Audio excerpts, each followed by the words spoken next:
Hi there, this is Lenka from lenkaslens.com, and today I'm going to show you how to edit dark and moody food photos in Lightroom. So this is the image just that it came out of the camera. I always shoot in RAW for my food photography so I get more flexibility when editing the images.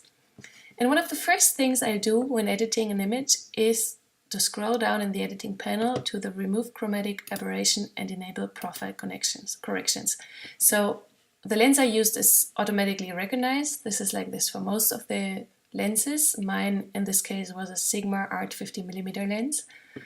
And this will correct for any vignetting that stems from the lens itself or from any distortion.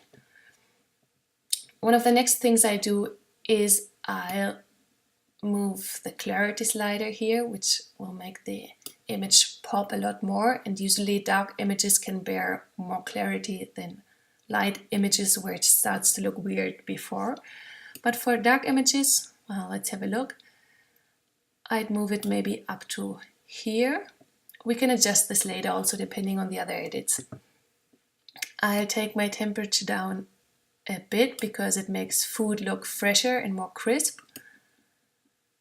That would be fine. It gets a little blue, but I will correct for that later when I touch the specific colors. I take the exposure up just a bit, maybe even a bit less. I take the highlights down. If you click this triangle here on the top, you can see that overexposed areas are marked with this red color here. It's just some very little areas, but if I take down my highlights and my whites a bit, these will disappear and I don't lose any details in the brightest areas of the picture. I take the shadows up a bit and I take the blacks up just a tiny bit. Okay. And regarding the tone curve, if you move this dot here on the very end, you can get a very vintagey look if you move it up a lot. I like to soften the blacks a bit, but not so dramatically, so just a bit like this. And now to the colors, so you can see them separately, each color separately, and touch hue, saturation and luminance.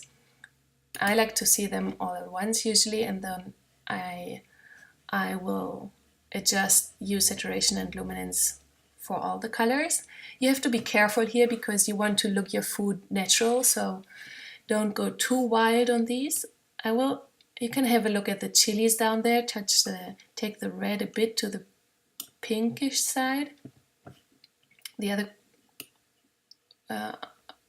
would be a very orangey red. I want them a bit more on this side.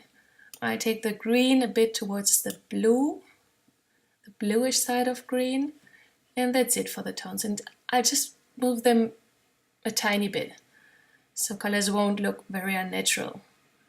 Regarding saturation, I take up the orange a bit to make it shine more, and the yellow for the egg yolks. Not too much here. And for luminance, I want to look at the reds of the chilies again. You can make them darker or you can make them shine more. I want them to shine a bit more, so that's what I do here. Same goes for the greens. Whoop.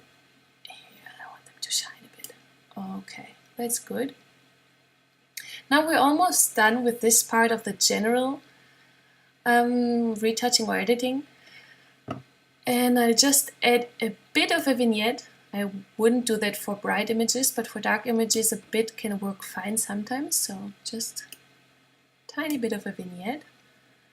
And what I do is select here in the selective editing tools, the Radial Filter. I draw a circle over one of my bowls. I move it on top. If you select this little box here, you can see what you're working on. So now the selected area would be everything around the bowl, but I want to edit the content of the bowl. So I invert my selection and I take exposure, maybe not that much, and shadows up a bit to make the content of the food of the bowl, the food really shine. Yeah, that looks good to me. And done. I do the same. There are little overexposed areas. don't mind too much. I'll deactivate this little box so I don't have to see this red blobs all the time. So now I do the same for the other bowl. I draw another circle on top here, and I'll invert it, and the food will shine a lot more. This is more in the shadow, so I take the exposure up a tick more, maybe like this.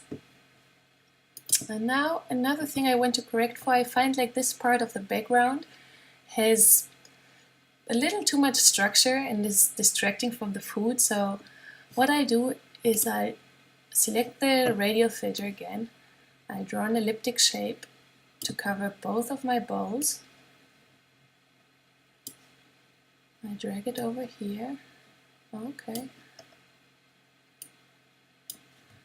and then now I do want to work on the area around the bowl, so I won't invert my selection, and I just take down the exposure a bit to get these areas even darker. And I take back the shadows to 0, and I take some of the clarity off, so the background is not as distracting and everything gets a bit softer here. This is also good for the hands and arms, because clarity is usually not very favoring for skin. It looks better if it's smooth. So, yep, that looks good. Yeah, and I think we're approaching our final image. Maybe a touch more general exposure. And this might be a little too bright here. So I take exposure down a bit, so you see, you'll do your process and then you keep adjusting little things until you achieve something you like. Oh, and one last thing I do is I'll select the brush tool to do some more selective edits. I take up exposure and shadows, and then I go over the areas that are shadowed where shadows are strong within the bowl. So I want to make these eggs shine a bit more. I'll just paint over them, over the food elements that are in the shadow and which I want to see better. Okay, and the same for these eggs here. You can also first paint over it, and then you can still make adjustments, like you want to make it pop even more. That would be too much. And you can still adjust the areas that you've painted over later. Okay, and I think with this we're good to go. So if you hit backslash, you can see how the image looked before.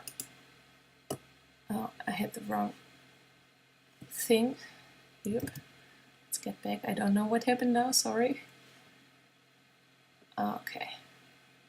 So that's our final image, and if you hit backslash, you can have a look at what it looked like before. So this is the image straight out of the camera, and this is how it looks after our edits. And with that, I want to say goodbye. Thanks for watching. I hope you enjoyed the video. I want you to go out and practice your dark and moody photography setups and of course your editing process. If you liked this video, give me some encouragement in the comments. It's the first time I did this, and subscribe to my brand new YouTube channel. Thank you and bye.